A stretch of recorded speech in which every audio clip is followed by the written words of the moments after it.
Bienvenidos a su programa La Raíz y la Memoria. En esta segunda temporada que estamos hablando de los sobrevivientes del COVID. Ustedes habrán de recordar que una compañera llamada doctora Margarita Rivera Mendoza hizo un programa sobre la adolescencia, los adolescentes. Y la tenemos hoy este día de invitada para poder plantear cómo es lo que tenemos que reflexionar sobre este tema de los adolescentes. La doctora Margarita Rivera Mendoza tiene una trayectoria, es trabajadora social, tiene una licenciatura en trabajadora social, tiene una licenciatura en psicología, una maestría en modificación de conducta por la FES Iztacala, un doctorado en antropología por la ENA y un doctorado de pedagogía por la FES Aragón, ¿no? UNAM. Y es actualmente profesora del Instituto de Investigación de Hallway y también es investigadora de esta institución. Ella hizo gran parte de su obra en la Facultad de Estudios Superiores de Iztacala sobre el tema de la adolescencia, misma que ahora acaba de concluir una investigación sobre los adolescentes y su proceso de orden simbólico, emocional, social, de relaciones humanas. Bueno, es un texto en realidad muy completo, que ahora ella recién acaba de concluir y lo tenemos en un proceso que llamamos de edición. O sea, está pronto a salir. Entonces, ahora es la oportunidad para hablar de esta fase del trabajo de la adolescencia con la doctora Margarita Rivera Mendoza. Doctora, buenas tardes. Gracias por venir y estar aquí con nosotros en este programa de la segunda temporada. Pues buenas tardes a ustedes y a todos. Gracias por haberme invitado y bueno, pues para mí es grato dar a conocer algunos puntos acerca de esta investigación que hemos hecho y que todavía sigue en pie, pero que bueno, hicimos como un alto para pues dar algunos hallazgos que hasta ahora ya hemos llevado. Les comento que esta investigación es un proceso, pues yo creo que ya ha llevado un buen tiempo, quizá unos 10 años, y ha sido un trabajo de investigación en el cual se hicieron entrevistas de historia de vida, historia oral, a muchos adolescentes, muchos jóvenes, y nosotros digamos que hicimos una reflexión por ahí de 100 historias de vida. Y bueno, lo importante acá es cómo se fue formando un proceso de vida o un proceso de enfermedad en los jóvenes a los que se les fue entrevistando. Yo creo que si bien la vida de los jóvenes ha sido pues así como muy estigmatizada y ha sido como muy criticada en términos de la construcción que se ha hecho de esta etapa, han dicho que son jóvenes, los jóvenes son muy irresponsables, muy descuidados, muy flojos y bueno, todo lo muy negativo se les ha puesto. Quizá en esta investigación pudimos confirmar algunos de esos pero para nosotros lo más importante era, bueno, ¿y esos qué efectos ha tenido en la vida de los jóvenes? Y encontramos ahí en la investigación que efectivamente ellos comenzaron a vivir de la adolescencia y la juventud, que es el periodo más o menos en donde se estuvo haciendo esta investigación desde los 13, 14 años hasta los 22, 24, que es la etapa desde la secundaria hasta la carrera profesional. Y encontramos que sí, estos muchachos en la vida real han sido muy estigmatizados. No es nada más en teoría que digan, no, pues son todo eso que dijimos. Ellos reportaron, la gran mayoría reportan haber sido muy maltratados desde la infancia, acentuándose en la adolescencia y digamos que en el bachillerato y en la profesional, que es ya un poco la juventud, ellos encontraron una puerta de salida. Durante estas dos etapas, infancia y adolescencia, el maltrato tuvo que ver con, primero, el descuido de la familia. Muchos de los padres de estos niños, o de estos niños, trabajaban. Y ellos se quedaban o solos o al cuidado de alguna persona. La mayoría de las veces eran los abuelos. Pero hubo ocasiones en donde se quedaron con el vecino o se quedaron ahí en la calle porque pues no podían estar en otro lugar. Como la construcción que se ha definido decía que ellos tenían que ser flojos y tenían que ser irresponsables, muchos de estos jóvenes obedecieron ciegamente a esa construcción, pero muchos otros buscaron el lado opuesto, tratar de ser excelentes para que alguien los viera, que los viera el maestro, aunque con el maestro tenían poco acercamiento porque pues los maestros siempre estaban ocupados en muchos niños, y como que el objetivo que los jóvenes reportan del maestro era como regañar, y pues a quién tenían que regañar, pues a ellos. Si se portaban bien porque se portaban bien, y si se portaban mal porque se portaban mal. Entonces digamos que por el tiempo que pasan en la escuela o pasaban en la escuela, pues esa figura de autoridad era muy importante, y para ellos fue impactante recibir ese trato. En el caso de los padres, pues ellos se esforzaban por hacerse visibles, teniendo buenas calificaciones, siendo querían ser como carismáticos y participar en todos los eventos que los padres los pudieran, en los que los padres los pudieran observar. Parece que esta población pues no tuvo tanta suerte, porque al final tuvieron que pasar la primaria y la secundaria solos y tuvieron que cargarse de toda una serie de actitudes que los hicieran sobresalir a una costa de su propia seguridad, pero también como un medio de defensa en ese círculo en el que se estaban desarrollando, porque pues reportan que las burlas de los amigos o de los compañeros, los regaños de los maestros, los regaños de los papás cuando recibían alguna queja, alguna mala calificación de parte de los maestros, y en fin, que su vida se sintetiza en lo que ellos dicen, la incomprensión. Y bueno, no solamente fueron incomprendidos, sino que esa incomprensión de repente la proyectaron hacia los demás, porque dicen que se tenían que defender de todos. Entonces defenderse de todos significaba pues burlarse de los amigos también, significaba romperles o quitarles sus cuadernos y cuestiones de ese tipo. Ya en la secundaria pues eran las peleas, era comenzar en estos hábitos del alcohol, en algunos casos de las adicciones y en otros casos también reducidos, pero también en la sexualidad. Entonces este es como el panorama que a grandes rasgos encontramos. Yo les decía que el bachillerato se convirtió como en esa válvula, ¿no? O ese punto de escape en donde ellos pudieron pues ser un poco ellos, según lo que dicen.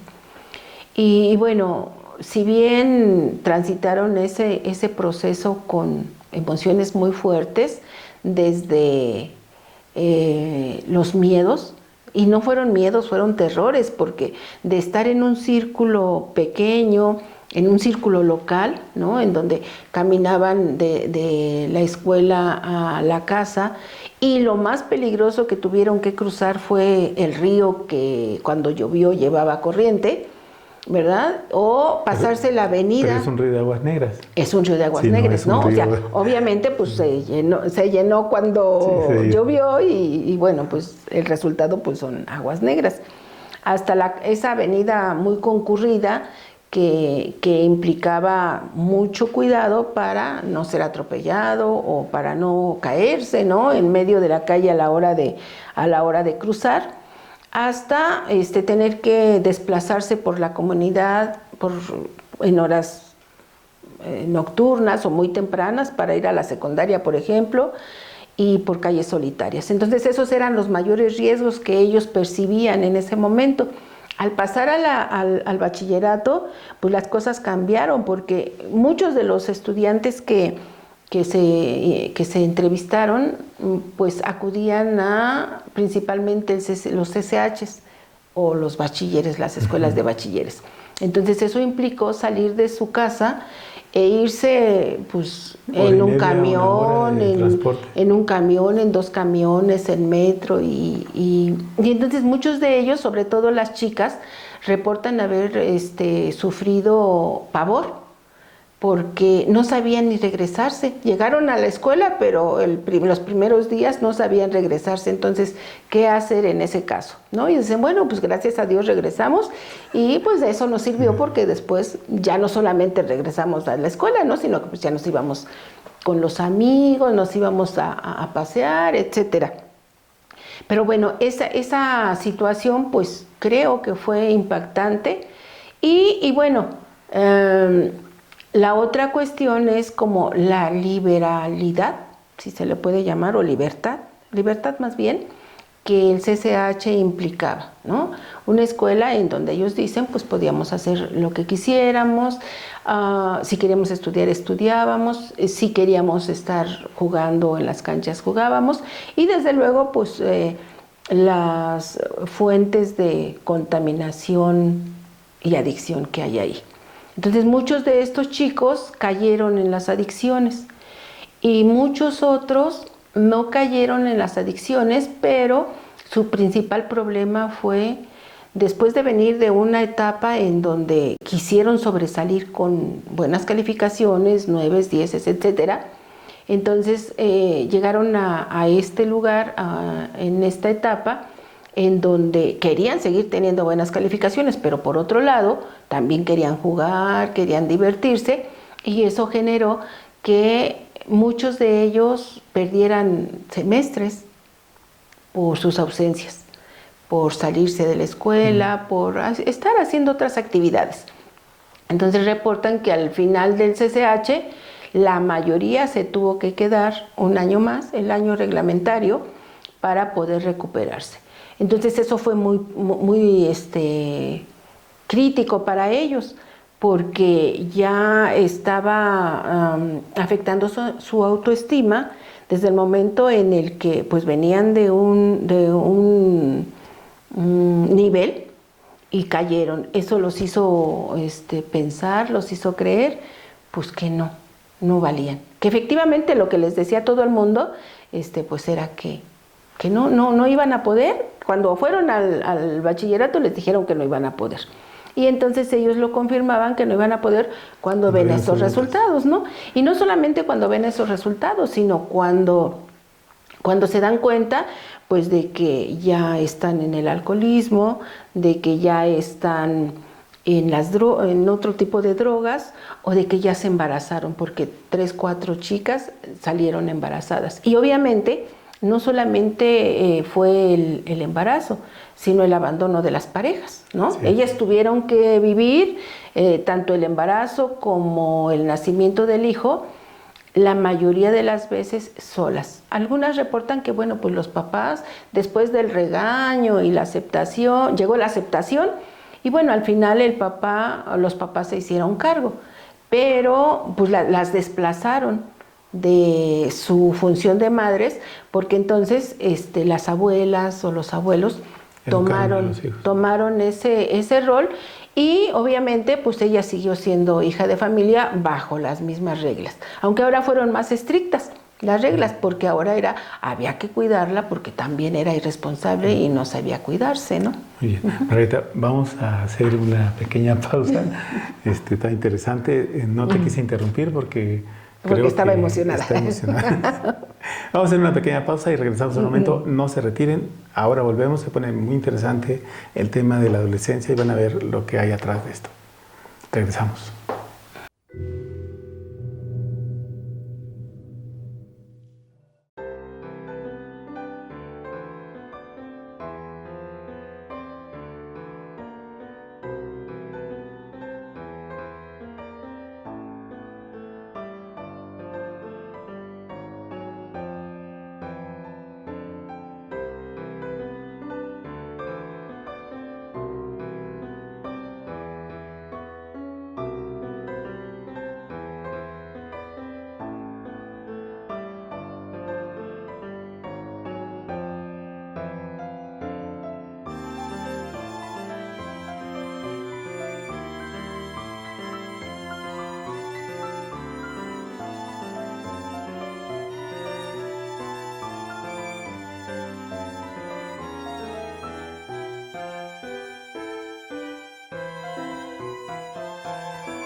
Regresamos otra vez a su programa La Risa y la Memoria en esta segunda temporada Sobrevivientes de COVID.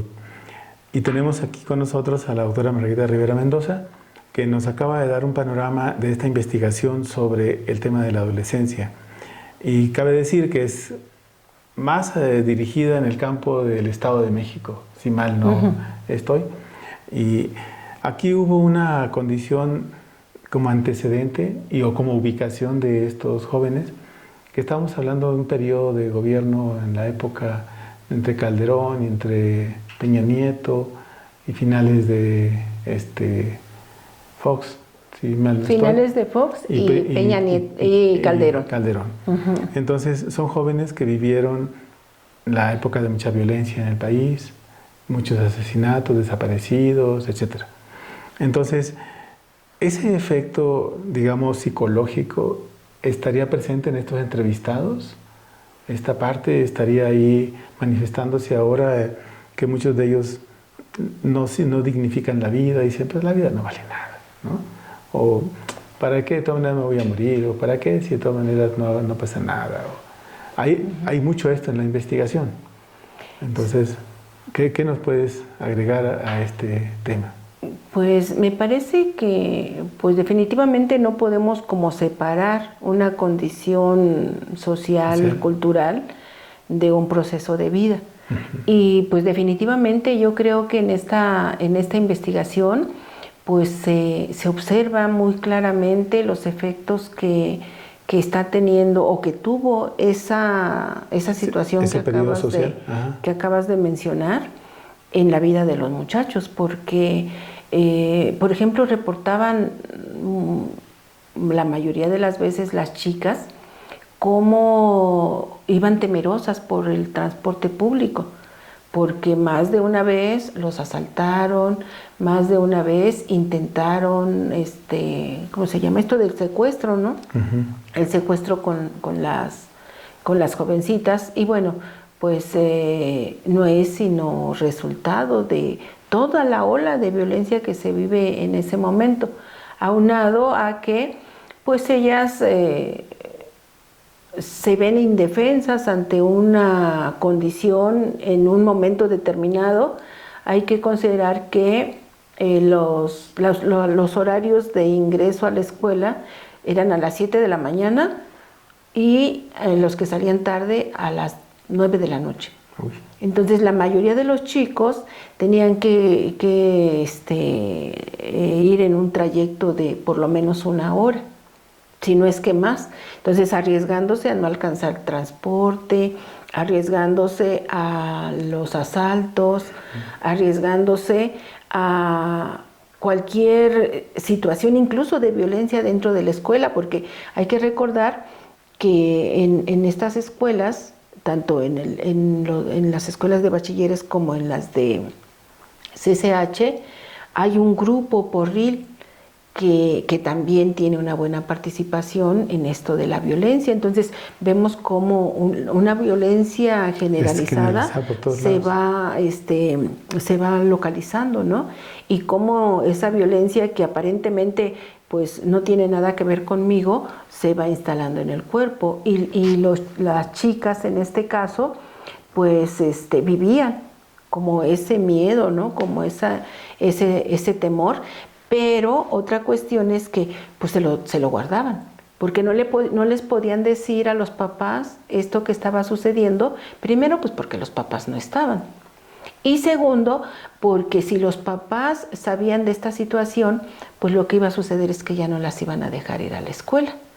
Entonces lo que ellas optaban por hacer pues era como buscarse una compañía, ¿no? Que regularmente pues eran grupos de los mismos compañeros, y que también eso los ponía en riesgo según la información que ellos decían, porque bueno, iban un grupito de 4 o 5, pues iban echando relajo, y eso implicaba que la gente incluso de común y corriente, la que iba por ahí caminando, pues reaccionara frente al relajo que ellos iban echando. Entonces era como un arma de doble filo, ¿no?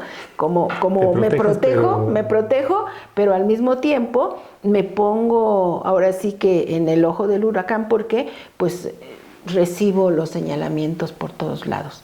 Y eso no quitaba tampoco que fueran víctimas de la violencia, ¿eh? No quitaba que fueran víctimas si se presentan de los asaltos, ¿no? De los 5 con 2 que se presentan armados y el otro no tiene armas, pues claro, van a tener que ser despojados, ¿no? Así es. A ver, entonces tenemos un grupo de jóvenes que está viviendo un periodo de violencia, pero eso afectó el proceso corporal. Hay una parte de tu trabajo que tiene que ver con la salud orgánica y la salud emocional. Ya mencionaste que había mucho miedo, que había mucho, digamos, terror, como dijiste, ¿no? No miedo, en algunos terror. casos. En algunos casos. Entonces, ¿cómo afectó este proceso en lo que encontraste? ¿Cómo afectó a la salud más ampliamente? No solamente como miedo, ¿no? Sino como... ¿Cuáles son los síntomas y malestares más ordinarios en estos jóvenes? Pues en una gran parte de la población comenzaron a manifestarse pues padecimientos. Padecimientos, creo que los padecimientos como más visibles y que podríamos decir pues tienen que ver con la forma de vida que tienen, pues son las adicciones. Muchos chicos reportan haber caído al fondo, y hasta haber caído al fondo, entonces darse cuenta, pero no darse cuenta personal o voluntariamente, sino que alguien los hizo darse cuenta. Regularmente eran los padres. Hablan algunos chicos de que estuvieron anexados, hablan algunos chicos de que sus papás ahora sí que a chingadazos los sacaron de las drogas. Y sí, así dicen, ¿no? Pues a chingadazos, porque hay una chica... Porque no hay razones, no hay entendimiento de razones. Ajá, hay una chica que narra, y es que mi mamá, yo llegué, toqué la puerta para que me abrieran, y entonces mi mamá me agarró de los pelos y me sacó de la casa. Me dijo, tú ya no eres digna de estar aquí, entonces, pues vete. ¿Y a dónde me fui? Pues me fui con mi abuela, a la que nunca le había hablado, y bueno, pero que sí me recibió. Me recibió, situación que generó un malestar en la mamá, porque la abuela era la mamá del papá. El papá no se relacionaba con la familia. Entonces la chica fue y tocó a la puerta de la abuela, que nunca los había tratado, del papá que nunca se hizo cargo, y entonces la mamá pues casi la va a traer de las greñas a la casa otra vez, ¿no? Otro lado sí, ahí no. Sí. Entonces a mí me impactó mucho este caso en particular, no porque los otros no tengan matices de violencia como esta, ¿no? Sino porque cómo se resuelve la situación en su momento, y cómo lejos de recibir los chicos un apoyo, pues son prácticamente echados a la calle, ¿no? Entonces, las adicciones, digamos que es como el primer impacto, pero me parece que en el fondo hay cuestiones mucho más serias, porque muchos de los chavos estos, cuando entraron a la profesional, comenzaron ya a tener problemas de padecimientos degenerativos, muchos diabetes. ¿Así, jóvenes? Jóvenes, muchos, la mayoría cáncer, algunos hipertensión. Perdón, ¿en dónde, en qué órganos más? Varios chicos, cáncer testicular. Yeah. Yo creo que de los que tuvieron cáncer, una buena cantidad fue cáncer testicular. Estamos hablando de una cantidad... digamos que de 10 chavos que tuvieron, no más, de 20 chavos que tuvieron cáncer, 5 cáncer testicular, otros tuvieron cáncer de estómago, a temprana edad, sí, cáncer de estómago, y 1 o 2 tuvieron cáncer de pulmón. Algunos tuvieron, pero en la piel, en la piel. Entonces, y muchos, bueno, fuera del cáncer, muchos tuvieron colitis y gastritis. Bueno, ese es el más alto porcentaje. Ese es el más alto porcentaje. Ya dijimos hipertensión, ya dijimos... Una hipertensión en un joven de 19 años, 18 años, 17. Sí, 18, digamos, porque casi en todos, como el bachillerato fue loco, pues a lo mejor ni cuenta se dieron. No, a lo mejor no se dieron cuenta de que ya había ahí alguna señal. Comenzaron a sentirla cuando entraron a la profesional. Y esto tiene que ver también con cómo hacen ese paso, ¿no? Del bachillerato a la profesional. Si bien la mayoría tuvo pase automático, pero les decía hace un ratito que la mayoría se tuvo que quedar un año. Entonces fue un año de mucha ansiedad, fue un año de mucha preocupación y fue un año en el que muchos tuvieron que emplearse en un trabajo. Entonces reportaban que pues los trabajos a los que acudían pues era ayudarle a la señora que vendía las gorditas, otra en el tianguis a vender chucherías, ¿no? Y muy pocos estuvieron formalmente en un trabajo. Entonces, muchos de estos de los que estoy hablando que comenzaron a trabajar, durante la carrera seguían trabajando, porque pues la mayoría tenía que solventar sus gastos.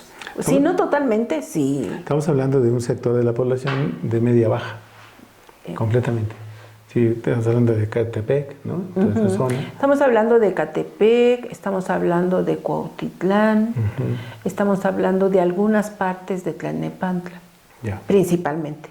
Pero estamos hablando de zonas marginales. De zonas marginadas, finalmente. Bueno, entonces quiere decir que en los próximos 5 años tendremos a muchos jóvenes con más cáncer. Yo diría que ya están.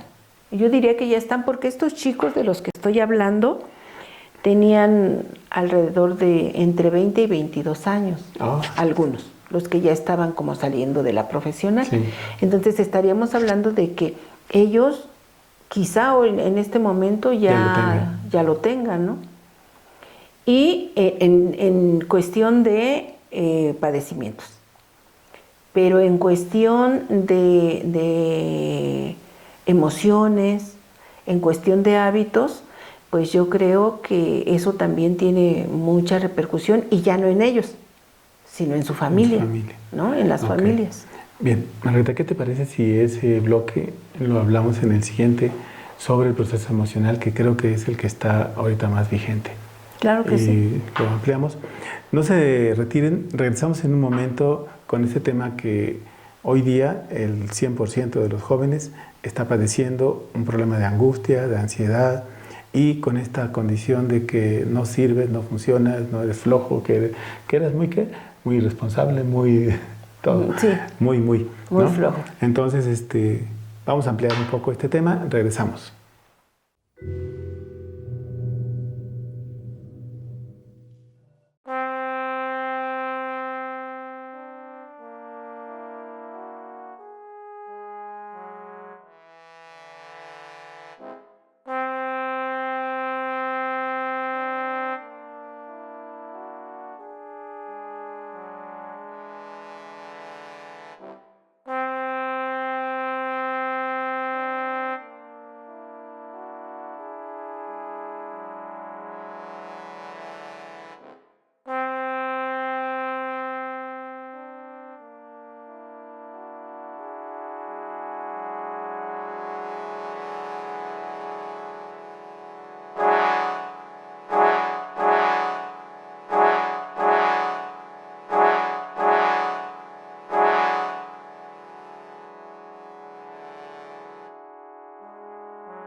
Estamos de regreso en su programa La Raíz y la Memoria con este tema que creo que ya nos llegó a lo que llamamos a los aparejos, ¿no? Nos ha llegado porque los jóvenes ahora enfrentan un gran conflicto que es haber vivido ese periodo de que dijimos de violencia y luego aparte aderezarle estos 2 años de pandemia. Todo el proceso en línea, 2 años en línea, y luego después de esos 2 años en línea, la consecuencia de los temores, las fobias, el desarrollo emocional que construyeron en este periodo. Y antes de eso, pues, me parece que es interesante lo que hiciste, Margarita, porque antes de eso tú descubriste que había un proceso emocional, encontraste un proceso emocional y que estaba orillando a que muchos de ellos pudieran enfermarse. Estos padecimientos que tú señalas son antes de la pandemia, ¿no? Entonces, ahora significa que ha pasado ya esta pandemia, entonces se debieron de haber agudizado estos problemas. Entonces, encontramos que aquí hay un problema de orden emocional, muy más profundo y que afecta físicamente. A ver, entonces tenemos que muchos de ellos subieron de peso, engordaron encerrados. 2, tuvieron un punto muy crítico con esto de la educación a distancia. Y pues entraban en ansiedad. Muchos de ellos nunca prendían su cámara. Jamás. Nunca sabías ni quién era. Bueno, vimos en la universidad, alumnos que nunca supe quiénes eran. Además, nunca supimos si estaban ahí, ¿no? Nunca supimos. Entonces, esto significa que hay algo de fondo, que es un proceso emocional, que pudo haber combinado con azúcares, con sales, con picoso, con sabores, y alteró algunos órganos, como el riñón, como el estómago, como el hígado, como los pulmones, ¿no? O sea, eso significa que tenemos ahora una nueva gama de posibilidades de que surjan nuevos padecimientos con los chavos. Muchos desarrollaron claustrofobia, ¿no? Desarrollaron paranoias, ¿no? Se hicieron paranoicos. Por cierto, una compañera que trabaja en un hospital psiquiátrico, ha reportado que han ingresado en los últimos 7 meses, 5 meses, jóvenes con alteraciones psiquiátricas y de jóvenes con estudios de licenciatura, ¿no? Entonces, eso indica que hay algo que se está moviendo. Entonces, ¿tú qué encontraste con relación a este proceso emocional? Antes y ahora, ¿qué has visto? Pues nada más quiero hacer una aportación a esto que acabas de mencionar, porque, bueno, tengo que decir que ya desde antes, yo creo que antes de esta investigación, las estadísticas decían que la salud mental de los jóvenes estaba muy alterada. Las fobias y los intentos de suicidio eran de los principales padecimientos que estaban aquejando. La fobia social, sí. Es decir, como que ya desde antes los chicos estaban encerrados en sus casas haciendo otras cosas, ¿no? ¿Qué hacían? Pues ¿cómo se llaman estos? Las redes sociales. Sí. No sé si el Facebook es una red social, pero bueno, sí, muchos estaban en esto del Face, muchos estaban en los aparatos electrónicos El resultado es que la fobia era el primer padecimiento que en adolescentes. Antes de la pandemia. Antes de la pandemia, Antes. ¿sí? Entonces, nosotros encontramos, al margen de este dato, nosotros encontramos, pues evidentemente que los chavos tenían un proceso emocional muy difícil de manejar. Primero, porque pues ni siquiera se daban cuenta de las emociones que tenían. Segundo, porque son emociones no solo de ellos, sino de la familia. Es decir, la mamá es una mujer que no sabe defender sus derechos frente a su pareja, sí. Me estoy refiriendo. Entonces, la hija adopta ese patrón, pero además está enojada con la mamá por no poder defender esa situación, por no poder resolverla. Y resulta que aquí en estos muchachos, la principal emoción que domina es el enojo. Están enojados con los papás principalmente porque pues no estuvieron ahí en el momento en el que ellos los necesitaron.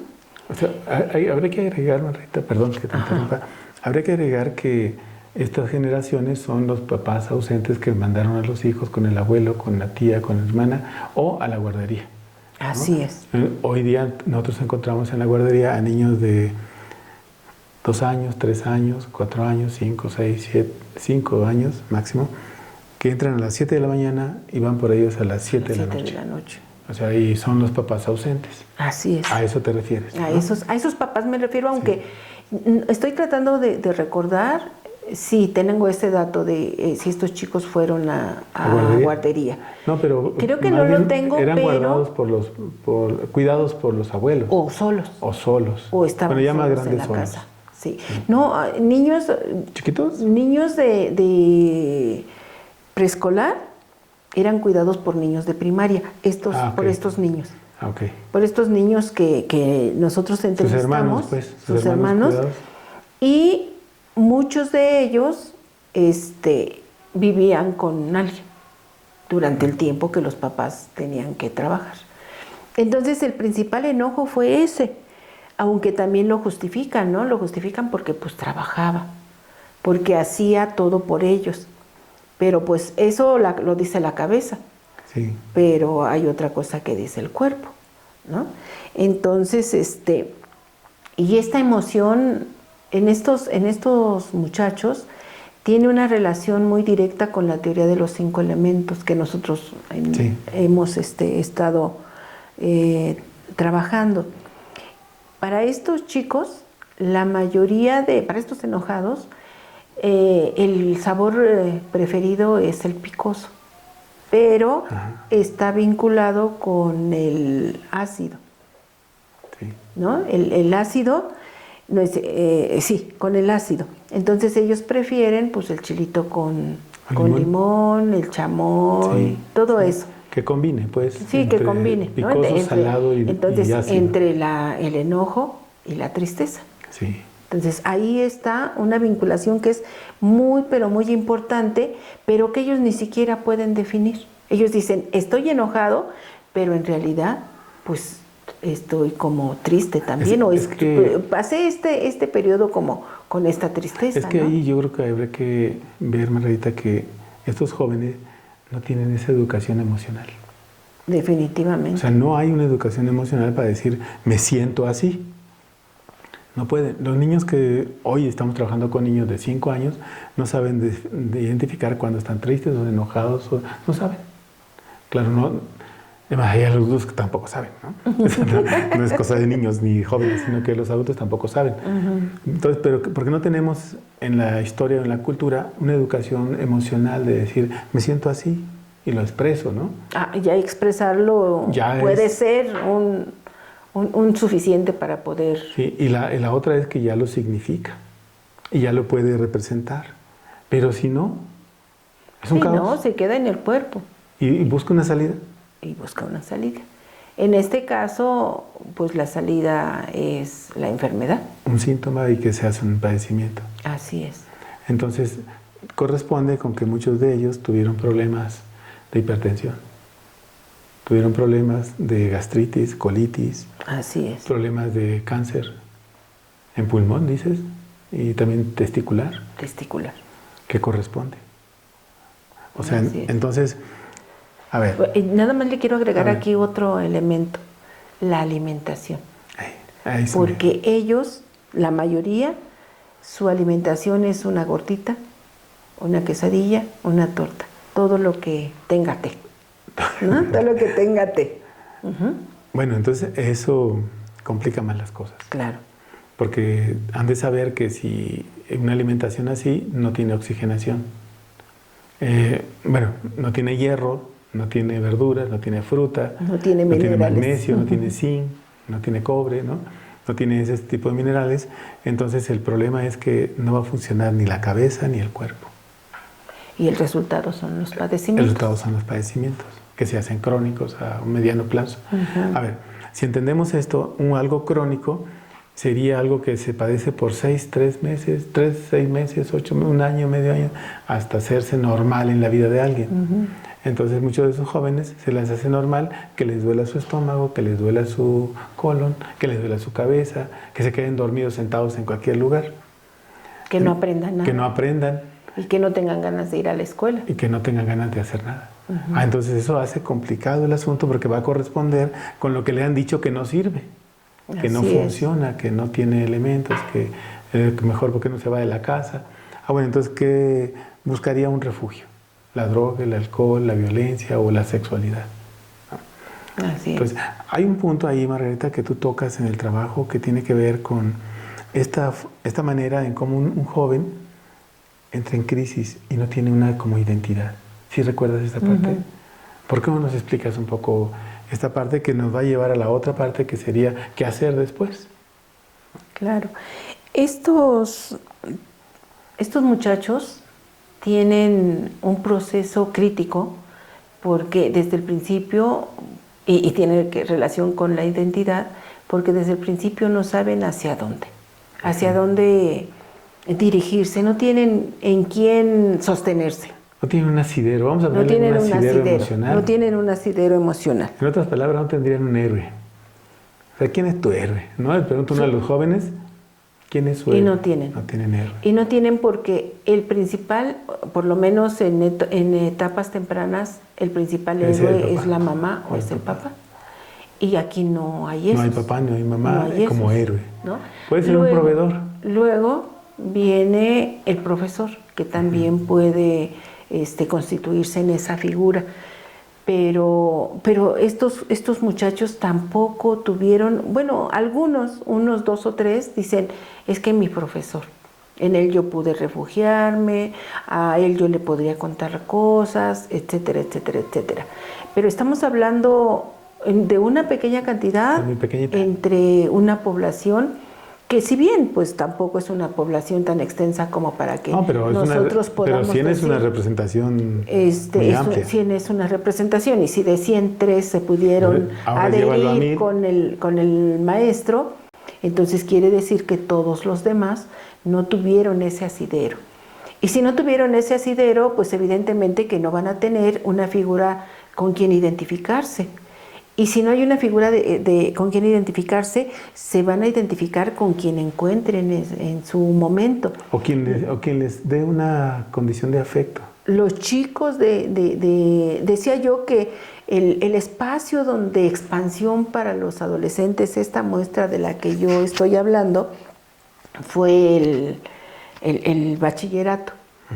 Entonces ellos encontraron ahí sus figuras de identidad. Encontraron a los que los invitaron a drogarse, encontraron parejas que estaban en la misma situación que ellos, encontraron, ahí no, sí, 2 o 3 reportaron igual a un profesor, pero en general la figura de identidad fue alguien que tenía un problema igual que él o peor, ¿no?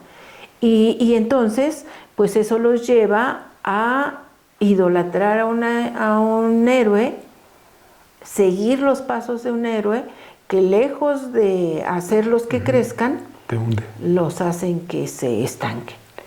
Y cuando intentan salir, que es cuando entran a la profesional, entonces ahí ya hay un problema. Hay un problema porque este estado en el que ellos han estado viviendo los hace que entren con mucha ansiedad a la profesional y que en ese lugar no puedan integrarse a los grupos. Muchos de ellos reportan, no, es que me caían gordos los compañeros y mejor me salí de esa clase y me fui, pues la cursaba después. O no, todos estaban allá y yo estaba acá porque no podía entrar a ese grupo. Entonces acá tampoco hay a dónde hacerse, ¿no?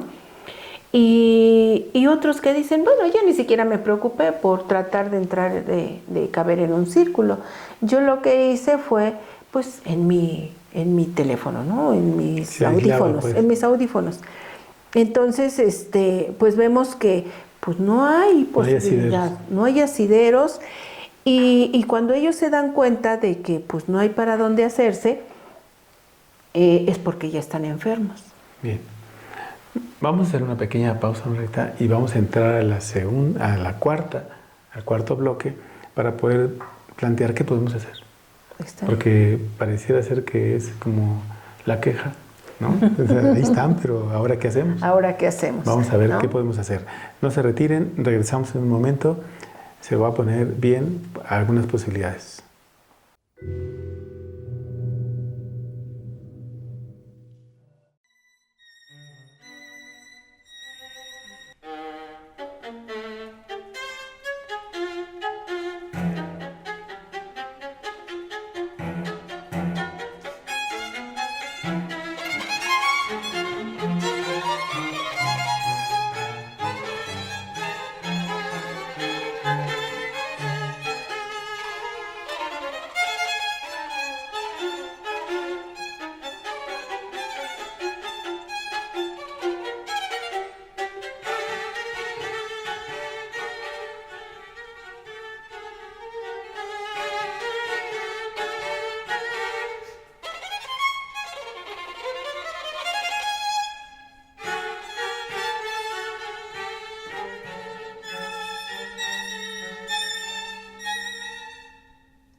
Regresamos a su programa La Risa y la Memoria con este cuarto bloque, donde vamos a buscar la posibilidad de lo que encontró la doctora Margarita con estos jóvenes en esta investigación y cuáles son las propuestas entonces. Ya vimos el caos, vimos el problema de la crisis, problemas de que no tienen asideros, problemas que tienen un problema con la comida, ¿no? Y un problema con las relaciones humanas, con sus padres, y no tienen un héroe, no tienen de dónde asirse. Entonces, ¿qué hacemos, Margarita? ¿O qué les proponemos? ¿O qué les decimos a los jóvenes que nos lleguen a ver y que digan, no, pues esto no entienden nada de los jóvenes? Nada más pura queja. Nada más pura queja, Nada más nos están estudiando para criticarnos. Para criticarnos, ¿no? No, ustedes no crean eso. Margarita tiene posibilidades, ¿no? Es una investigadora de muchos años, terapeuta, ¿no? Ha trabajado con muchos adolescentes y algunos, me consta, los ha levantado, ¿no? Los ha hecho caminar. Entonces, ¿qué hacemos? O sea, ¿qué les proponemos a estos jóvenes, Margarita?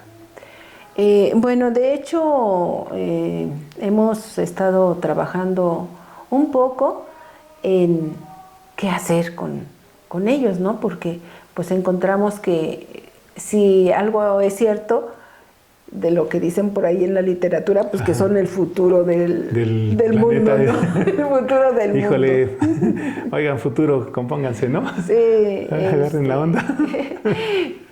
Pues para mí sí ha sido muy preocupante tratar de encontrar algunas opciones para proponerles.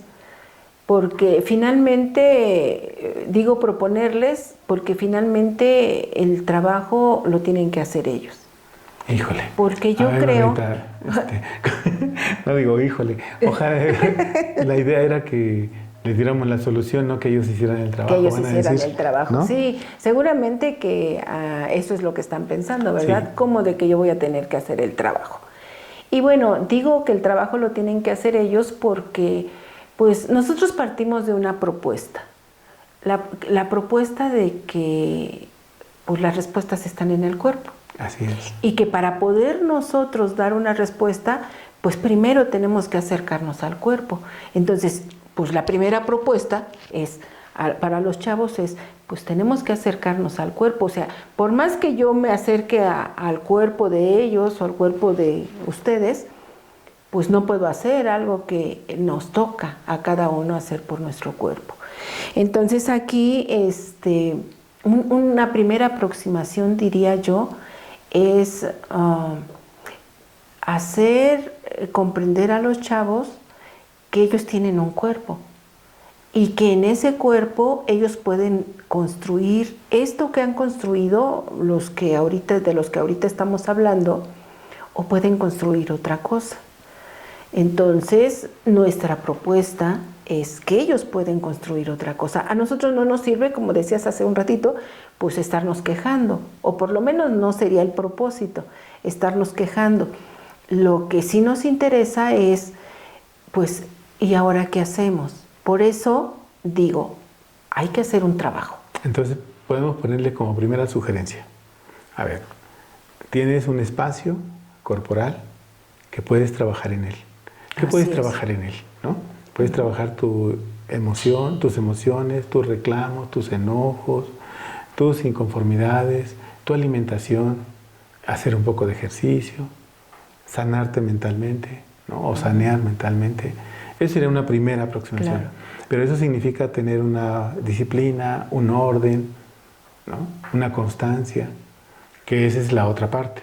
Así es. O sea, si te han dicho, joven, ¿no? Que eres perezoso, que eres irresponsable, bueno, demuéstranos que no eres. Pero no demuestres nada. Tú haz algo, porque no tiene que demostrar nada. Tiene que hacer exacto, tiene que demostrarse a él. Claro. No tiene que quedar bien con nosotros. Así es. Y en ese es precisamente el trabajo del que yo estoy hablando, ¿no?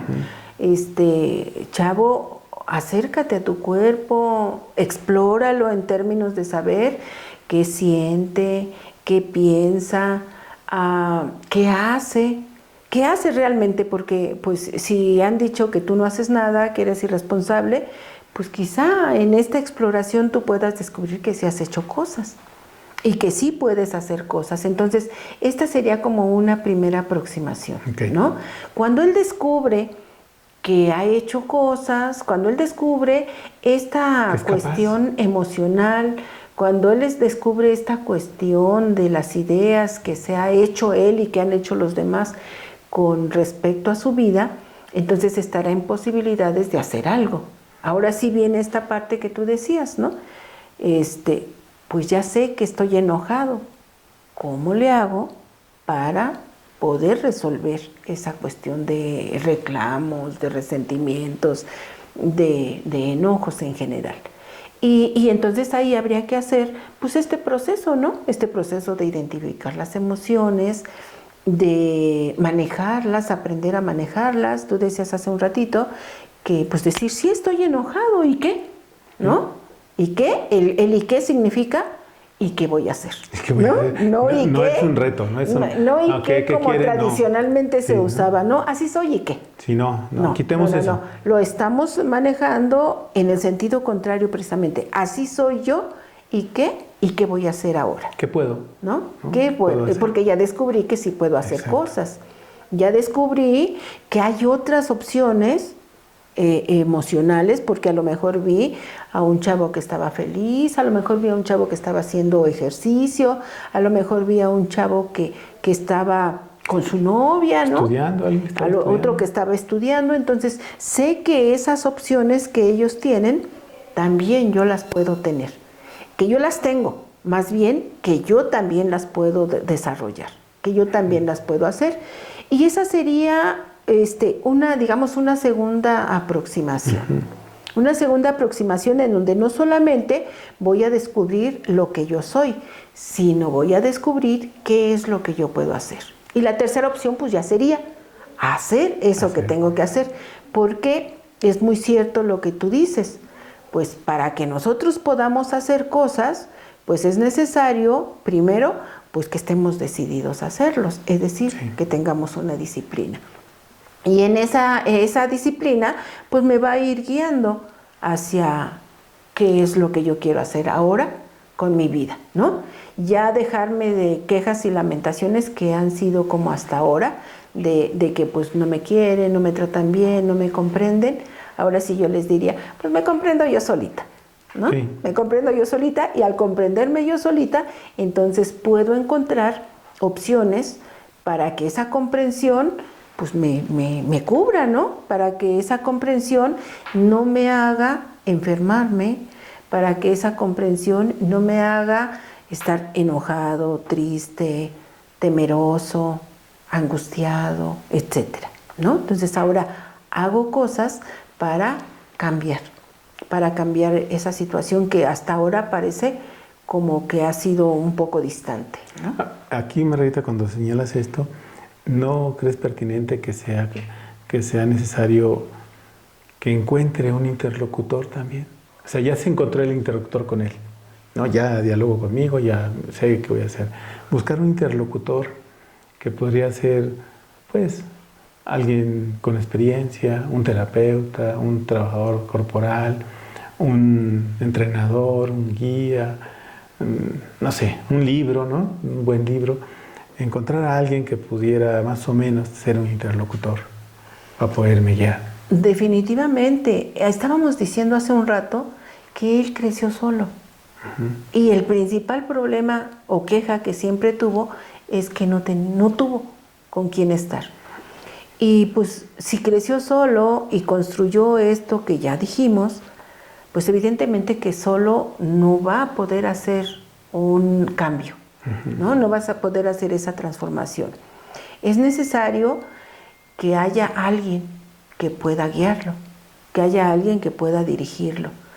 Puede ser cualquier persona o puede ser un profesional como el que tú ahorita estás hablando.